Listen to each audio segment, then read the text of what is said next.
Okay, it's like 9 o'clock, so we can go ahead and get started. Welcome to the first session of the day. We'll be talking about good housekeeping and setting standards for your municipalities. My name is Jason Wright. I will be your moderator for this session. I'd like to start by thanking you all for taking the time out of your day to participate in this forum, and to especially thank our speakers.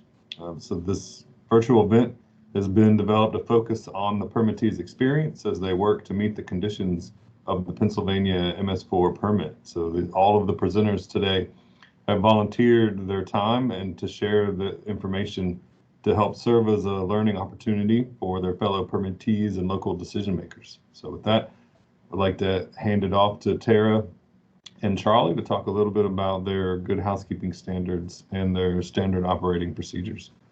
But real quickly, before we do that, though, I do want to remind everyone of the discussion previously. If you do have questions through the presentation, please put them in the chat, and we will make sure that we get to them as quickly as we can. And with that, I will hand it over to Tara and Charlie. Thank you all for having us today. I'd like to start out. My name is Charlie Thomas. I'm the Director of Public Works here at East Lampeter Township. And monthly we have toolbox training talks, tailgate talks with our Public Works Department. And they actually help us write our SOPs since they're the gentlemen that actually perform the duties. So I'll give it to Tara to explain a little bit about one of our SOPs. For every one of our SOPs, we have it actually written up. And we go through them about every 2 years to ensure that any changes that are occurring are documented within the SOPs. The one that I'll go over real quickly today is stormwater inlet cleaning, and this one actually changed with the purchase of a new vacuum truck. We start out with a purpose, any equipment that's required for the SOP, typical number of staff, any training that the staff must have in order to perform the SOP. And then we actually walk through in detail the procedure and schedule. So for inlet cleaning, we go through where drivers should be positioning the vac truck, how cleanup should happen of debris, removing the grate and placing it on the pavement, ensuring that it's not a trip hazard, all of that. So it's clearly spelled out for either EPA, DEP, or any member of the Public Works staff. The SOP includes inspecting the inlet if there's damage, and then our inlets are cleaned on a rotational basis, or if there's a significant need that's identified by Public Works staff or the general public. Okay, the slides here we see. The floor drains throughout our whole Public Works building is marked this way: wash water only. Everybody knows not to pour oil in it. The floor drains, and we do have SOPs for most of the stuff I will be talking about here quick. Everything's marked, everything's discharged in here. There are screens that are covering the pit, and they're cleaned out on a regular basis as needed. And the picture on the right is a picture of our oil water separator that is outside of our Public Works building. The oil water separator is inspected quarterly and cleaned out with our sewer gap vacs. Then that truck is permitted through EPA to dump at local facilities to dump the waste there, and everything's recorded and goes right into our permit. Spill kits located all throughout the shop. Everybody's trained on spillage. Staff inspects everything every day. If there's any leaks that are discovered, drip pans are placed down until things are fixed. In the area, we do our vehicle maintenance. Drain blockers, as you see in the picture, and other types of absorbents are within reach of all of our mechanical issues here.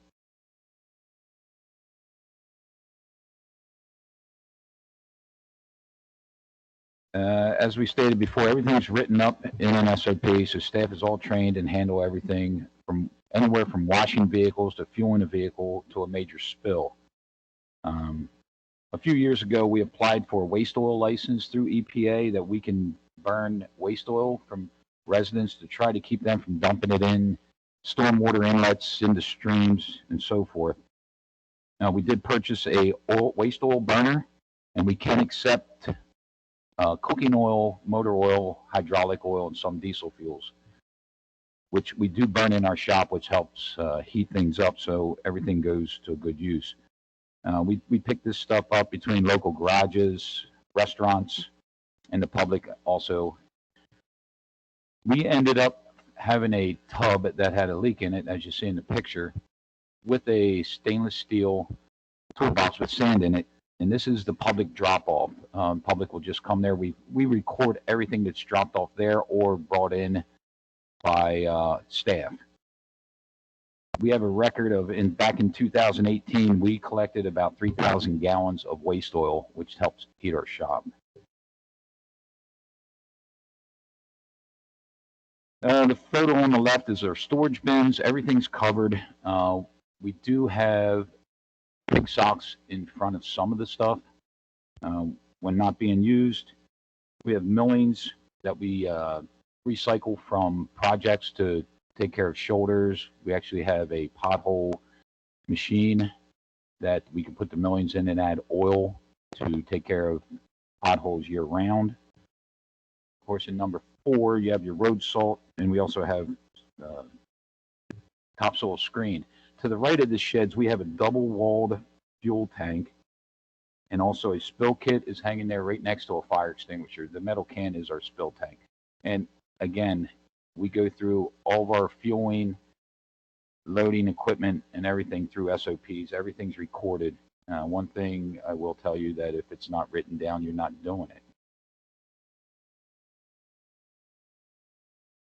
We actually got our police department involved, gave them some of the absorbent, and one day they did notice something was leaking out of one of the cruisers, and when I arrived at work, this is the picture I found. So our police department is on board with all of our spills, and they actually have their own SOP, how they should handle spills. They also carry the pig sock in their vehicles for when they approach vehicle accidents, and can utilize the pigs for that. And within the impound yard as well, once a vehicle is brought back.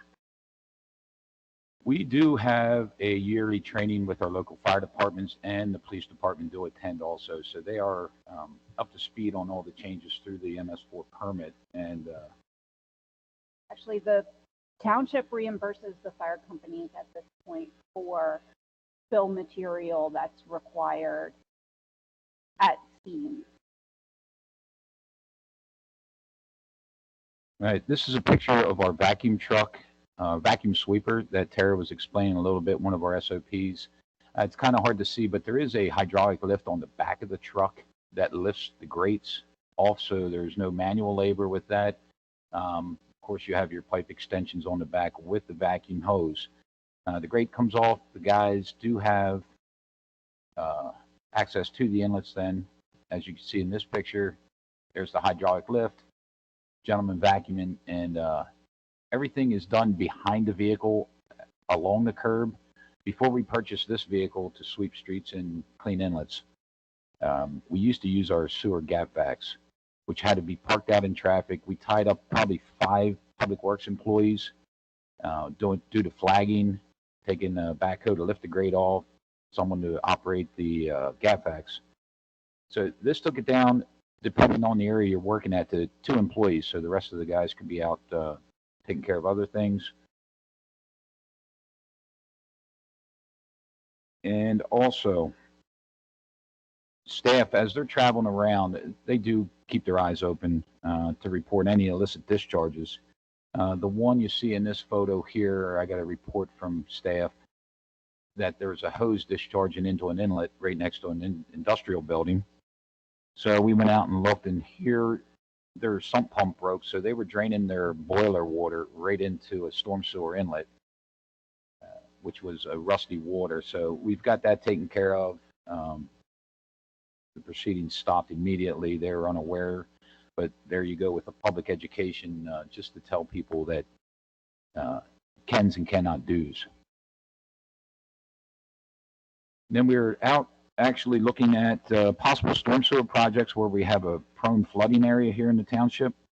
And notice the pipe coming out of the back of the building. This was a granite cutting business. I won't get into too much detail, but they're having issues with drains, so they decided to install their own pipe. And as you can see, there's granite dust and paste, I guess, a pasty substance that you would say that's going into a swale that actually goes to the eventually gets to the Conestoga. We got some other people involved with this spill, and the business was actually shut down and moved out of town then due to this illicit discharge going into the waterways. So just keeping your eyes open to public works staff and looking at different projects it's surprising things you do see that people don't understand they can't do. The last slides, couple slides here, there was a major spill at the PennDOT shed here along Route 30 in East Lampeter. A hydraulic line in their garage broke overnight, made it into their floor drains, which left it go right to the storm sewer. We were notified of the illicit discharge right away. PennDOT did notify their spill containment unit. They all came down. It probably took at least 2 to 3 days to clean this up, and it was all hydraulic oil. But keeping in touch with PennDOT, the spill company, we ended up getting reports and everything, how it was maintained, and everything was turned in with our permit to DEP and EPA due to it being in our township. The other thing we've done, as Charlie noted, we do tailgate talks with the public works staff on a monthly basis and go through these SOPs as well as go through what is the permit in general, why do we need to do this, general education for them. We've also done that with the administrative staff at this point as well. And we had our first run through with them, and because we have individuals answering phone calls that need to have some general knowledge of what is MS4, what is stormwater, why is it important, before they can then determine who should receive that call here at the township. In addition, we want all of the staff to know why the permit is, why the requirements of the permit have to be met should we ever be audited. As Charlie mentioned, fire companies are here typically once a year. Now in 2020, we weren't able to do that particular training, but they report to us and send monthly reports as well as call us out to scenes whenever there is any type of spill, or whether it's in a roadway that may get to an inlet or whether it's directly in a stream. We've had both happen. We even have PD contact us in cases like yesterday. We had 2 cows that walked into a pond and fell through the ice and expired. So they've all been trained to the point where they are contacting us to inform us so that we can make the necessary, or so that we can document everything as necessary. That's how we do things. The last couple of things I wanted to say is, like Tara said, the fire department calls us, especially with rural areas, with barn fires, with the chemicals that are in there, with any stormwater or water runoff. We're notified along with DEP. The biggest thing I would say is you need to get the employees to buy into the program. Some of them don't understand why, but after doing it for a few years now, everybody does understand it. And at the beginning, I did state you have to write it down, because if you don't write it down, you're not doing it according to EPA. And they're not coming here to tell you what you're doing right. They're coming here to tell you what you're doing wrong. So at that's about our program. Yeah, so we want to hear what other folks are doing and what we might learn from you all as well.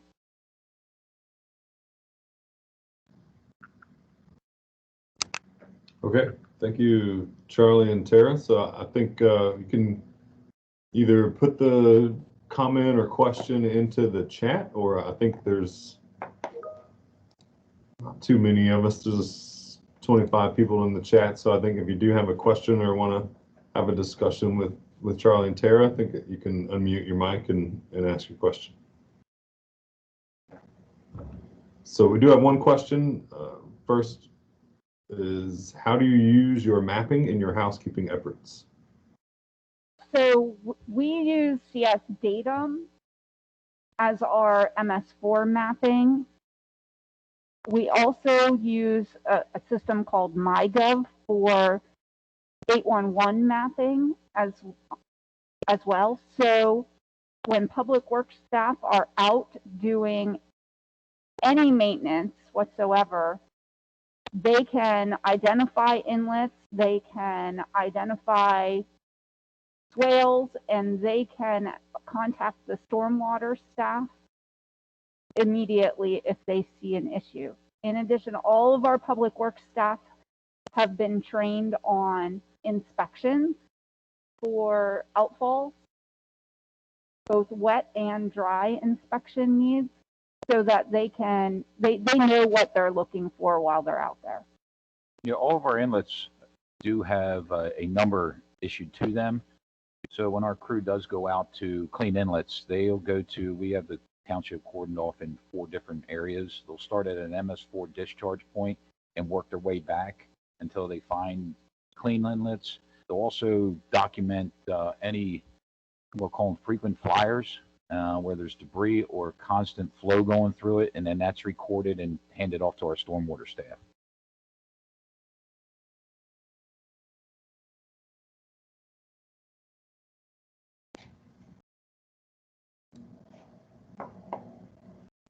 Okay.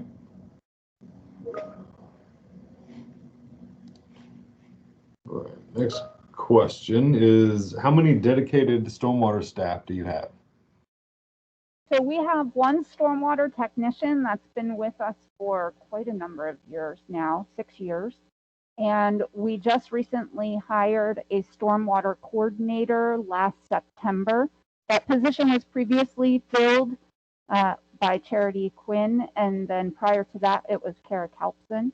We shared the coordinator position with West Lampeter Township, which actually worked out very well for us for quite some time. When we implemented a stormwater management fee, we felt the need to have a dedicated stormwater coordinator here at East Lampeter Township, as well as the technician.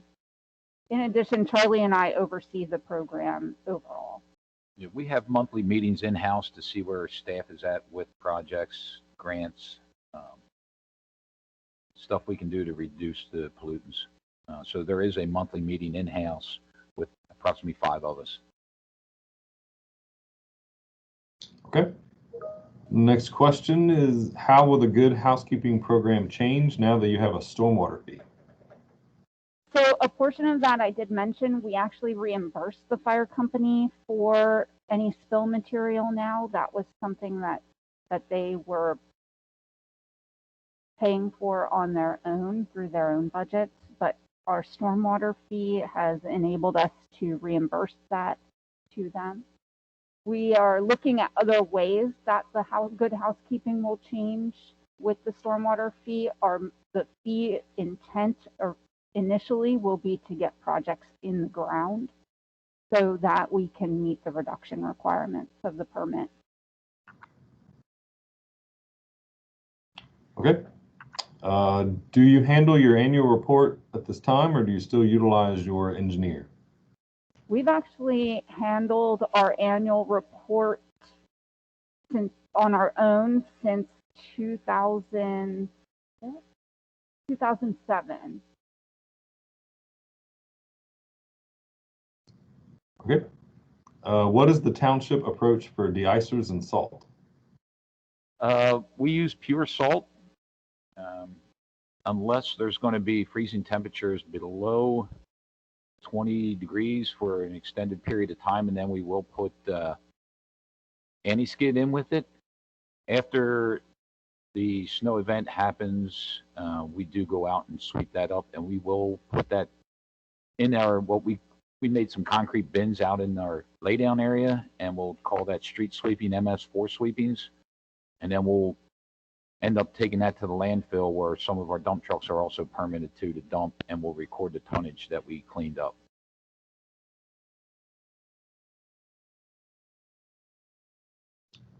Okay. That's the last question that I see so far. Does anybody else have any questions or comments?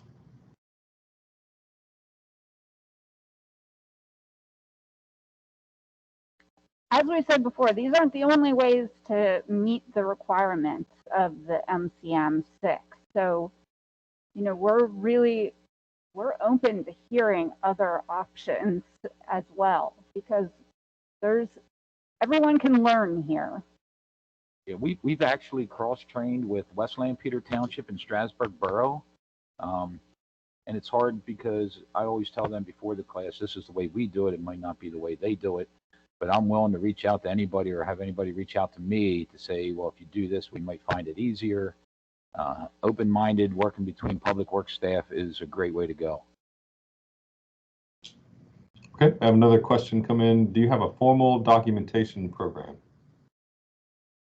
We do have a formal stormwater program, and we have a formal documentation program as well. So every event that happens is documented, and that's through MyGov, and it's based on the property in which, or properties in which it happens, and it's noted as an enforcement action, and that's just the language of the system. So if we do need to send an actual enforcement notice, we can do so through that system. If we can also run all of the reports on that system to include in our annual report. Okay. Do you have any advice that you could give for working and collaborating with other townships? Open door policy. We actually work with many of the townships surrounding us, sharing equipment, sharing staff personnel sometimes during storm events. We do help other townships street sweep. Sometimes we don't do it all the time, but it's basically a trade-off. So if we have something that somebody can use and they don't have it, it's a lot cheaper for us to run it there and help them out with their project than it is for them to buy it. Do you have formal agreements with the other townships that you work with? We do not. It's just a basic friendly handshake. Basically, you scratch my back, I'll scratch your back. Trading off.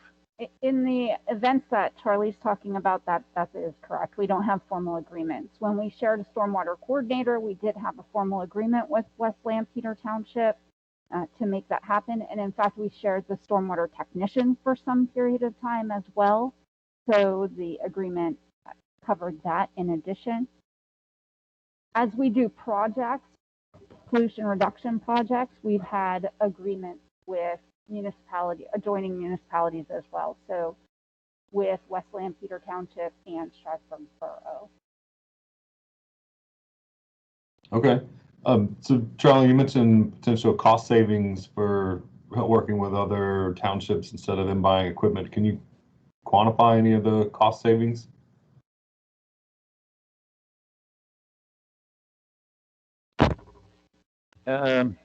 Boy, I really couldn't put a number on it because it all depends on the situation you're working with. You know, our vacuum sweeper alone was a few $100,000. We also, if there's trees down, if a storm goes through, we have a chipper. Neighboring townships have chippers. They'll bring them over to help us open up a roadway. It could be in the thousands of savings. Okay. I think a question about documentation, specifically relative to self-inspection. For as far as the township reporting your own non-compliance and corrective measures, do you document those, the self-inspections? So we do self-inspections, both of our operation, our standard operating procedures, and of projects that we've put in on property owned by the township. We do inspections as required by the operation and maintenance agreement. And we do have corrective measures occasionally. So we do report on those. If we're reporting on others, we need to report on ourselves. Okay. Do you have any tools or resources that might be helpful as far as examples for good housekeeping? Charlie, I think you mentioned SOPs and things aren't written down, they won't get done. Do you have any other examples or of tools or resources like that that are helpful to you? Yeah, we do have, we have our own SOPs that we've written out and we put into our program. Unfortunately, I wasn't able to share PDFs through Teams, and so we had intended to share one with you so that you could see it, but we're happy to send that along to Tetra Tech to then share at a later time. Okay, thank you. So, and I think you mentioned outreach to police departments and collaboration like that. Do you do any other formal trainings with the other departments in the city? And if so, how often do you tend to do those trainings? We do have a yearly training with the fire departments, at least once a year. The police department is also invited to that. We've also given the police department their own trainings in-house with some basin retrofits and why things are done the way they are. Some of the fire departments around here, they recertify themselves in hazardous material incidents, and they also post on their websites about taking off inlets from fuel spills and actually record that as an MS4 for public training and everything to go right into our permit. So at least yearly we get with the fire departments and the police department. Okay. Will any of the funds from the stormwater fee be used for housekeeping or only actual projects? It'll be used for both, actually. The projects are necessary to meet the reduction requirements of the permit, but good housekeeping is also a requirement of the MCMs. So we will be using it to meet both of those, in addition to all of the other MCMs that are required under the permit. Okay. Tara, you may be able to share the PDF. I think if you open it and go to the box with the arrow where you shared your presentation, you should be able to either pick the file or select the screen where you have it open.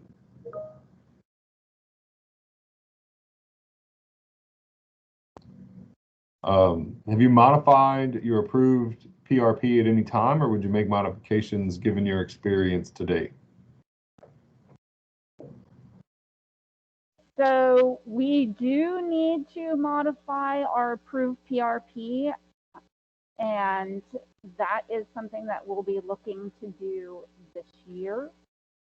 The types of projects that we had originally listed, or the projects that we had originally listed in the PRP, will need to change based on funding availability, and the source of that funding. We had one project that we were looking forward to moving forward with, and the source of the funding precludes us from doing so. However, we didn't want the opportunity of the project to fall away, so we will need to make a modification to our PRP.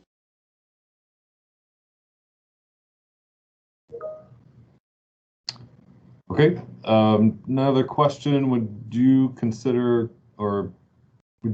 creating more of a B&P menu this time around, so that you have more flexibility moving forward? We would actually consider creating more of a BMP menu. Sorry, I'm trying to share at the same time here. Can everyone see the PDF? Yes, I see it. Okay, great.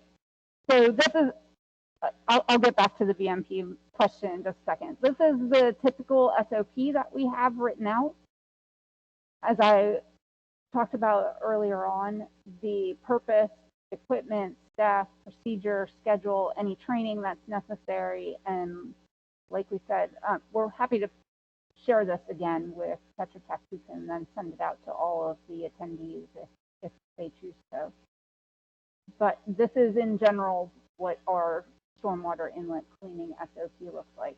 And we have SOPs for every type of procedure that Public Works may do. As Charlie said, we've also had the police department write their own procedures and the fire departments write their own procedures, which we include all of those within our stormwater management program. Yeah, ours is anywhere from washing the vehicle to cleaning the inlets to the fuel in a vehicle. What happens if there's a spill? With the spill kit right next to the fuel tank, you're good to go. We have emergency shutoff valves installed, but all that's spelled out right in the SOP. As we move to change our PRP, we will absolutely include more BMPs in this change so that we have the opportunity to do a multitude of projects and not strictly stream bank or basin retrofit. So we will absolutely do that. Okay. Yeah. Tara, do you want to scroll down a little bit? Maybe walk us through a little more of the SOP.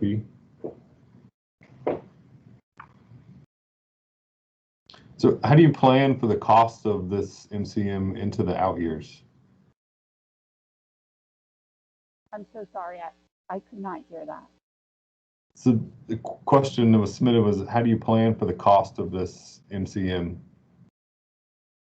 So portions of the Public Works staff time is actually paid for through the stormwater fee to account for inlet cleaning, which, you know, the Public Works staff now has this on a pretty good rotation throughout the township, as well as the number of persons needed and the time that's typically required to do the, you know, in particular, let's talk about inlet cleaning. They know the time that's involved. They know how many inlets they're looking to clean in any rotation period. And so we have been able to quantify that. Yeah, the PW staff tries to get out once a month for at least 3 to 5 days, depending on the workload. So there's times when things are slow, of course, in the wintertime. They can spend a whole week with 2 or 3 gentlemen out there taking care of some of these inlets. But yeah, we hit it at least once a month. Okay. So how often do you review and revise these SOPs? Approximately every 2 years.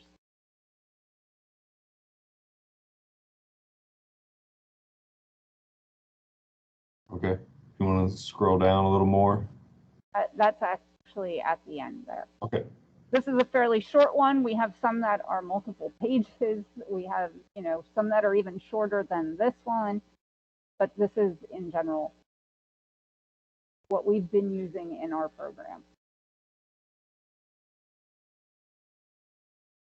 Okay. We do keep a copy of the SOPs in the Public Works building. That way, if there is ever an investigation in the township, the guys know to answer that I'll pull our SOP book out. This is the way we normally do it. And that way the manual is right there also. Okay.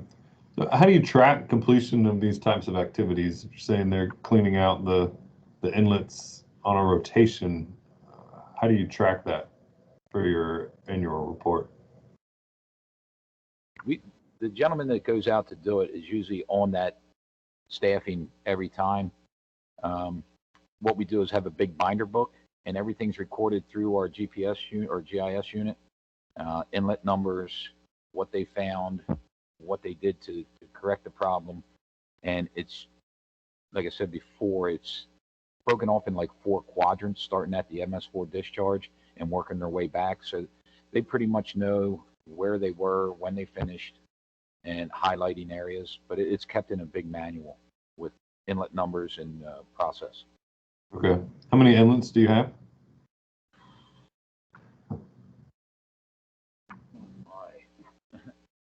Sorry. Throwing darts here, this maybe isn't your audit. 15,000, maybe 15,000. I'm not sure. And do you clean all 15,000 on the same frequency? It's a couple year process. Okay. So everyone is treated the same. You don't have some that you clean out annually and some every 2 years. You clean all of them on the same. I did state a little earlier, maybe I didn't explain good enough, but if we have a frequent flyer, the guys notice heavy debris and flow, and our stormwater staff goes out and they have water running during a dry weather event, they may notify the Public Works Department and they may go and investigate that, try to find out where things are coming from. Do we have a broken pipe? We do have a video camera we use with our sanitary sewer. We also bought big tires that we could send it up the storm sewer system also to review any cracks in pipes or anything. But everything is documented if we do have one that's going to be an issue. Okay, so you have your known bad actors that you keep an eye on, and then the rest are done on that rotation, essentially. Okay.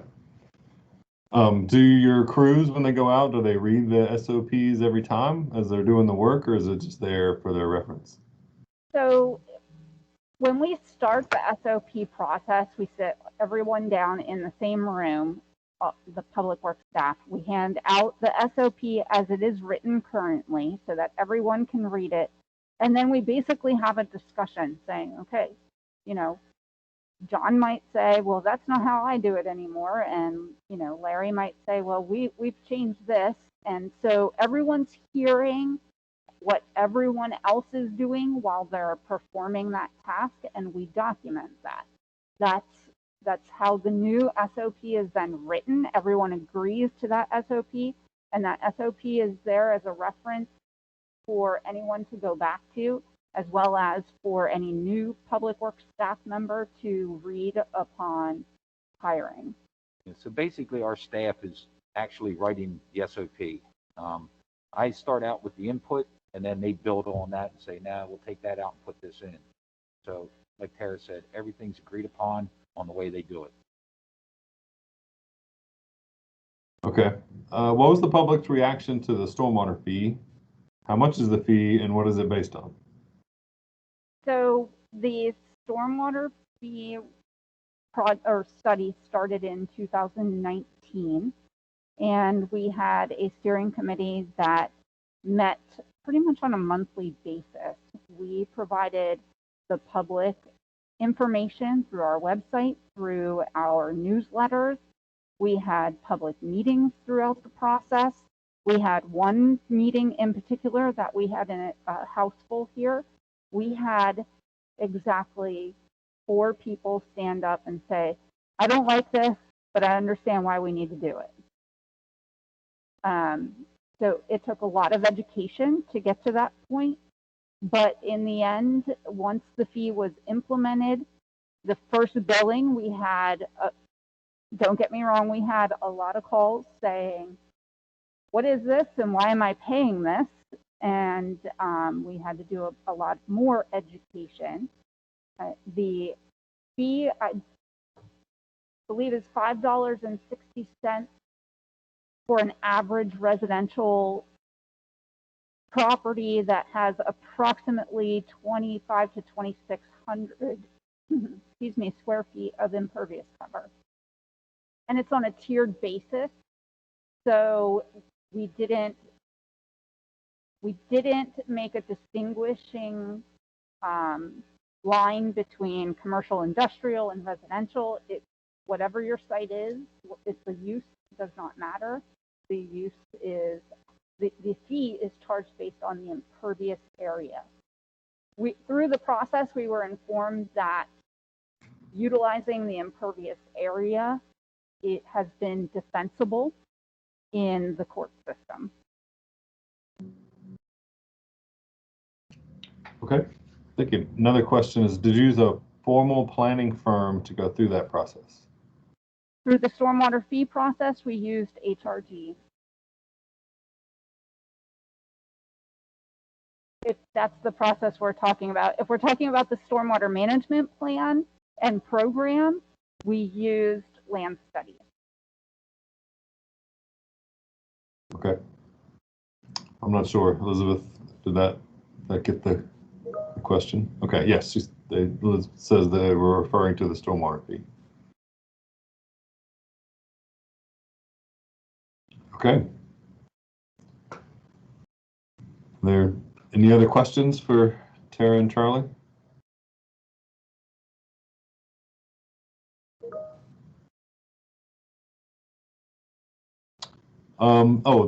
Okay, so the B&P menu. I'll go back to that question again. Oh yes, I think I answered that after going through the SOP. We will include different options in the BMC menu moving forward so that we are not limited in the PRP that we submit to DEP. A lot of acronyms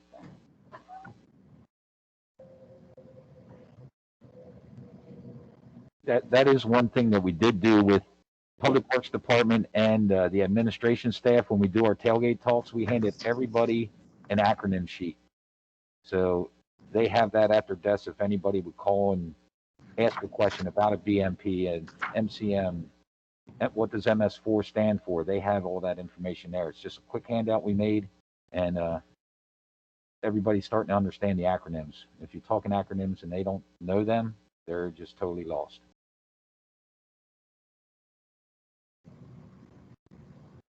So another follow-up to that one on the BMPs, would it be more location-based or type of BMP based, or i.e. cost relevant to cost?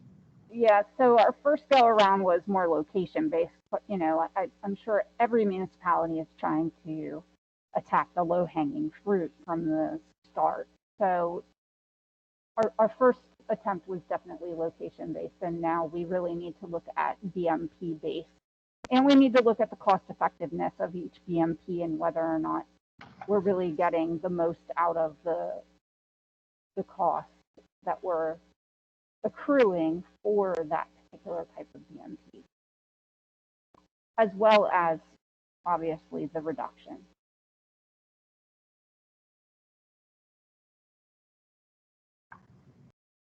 Okay.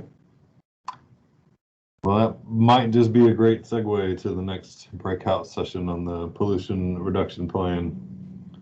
But we still have about 15 minutes on this one. If there's any more questions, if not, I guess we can take a little bit of a break and we're going to circle back. So we'll be rejoining the link that you clicked on first this morning to come back as a larger group, and then we'll have an introduction to the next session, and then we'll break out again into your 2 or 3 topics. So Adriana has put the link in the chat again for us to all rejoin as a larger group. But we do still have a few minutes for more questions if there are any other questions or comments.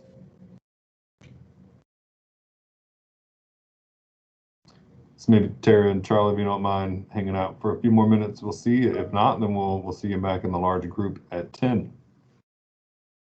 We'll take a minute to remind everyone about the survey as well. So you should have received the link, or will receive a link to the survey to fill out and share the feedback. So this will be feedback for our group as we are planning the next few workshops, but it can also serve as a record if you're looking for credit for any professional licenses. It also serves as a record that you joined us today. So please make sure that you fill out that survey.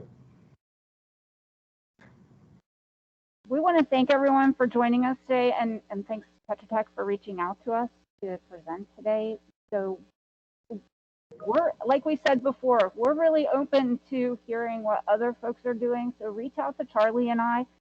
We can always improve our program. It's not set in stone. It's a living document, and we appreciate everyone's attention. So thanks.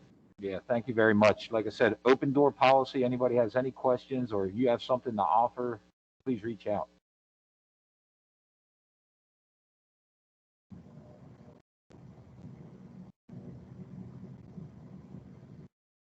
Okay. Again, yes, thank you, Tara and Charlie. That was great. And I think we have 5 more minutes in the session, so maybe we can just hang out for a few minutes just in case someone thinks of another question. Absolutely. Sure. Thank you.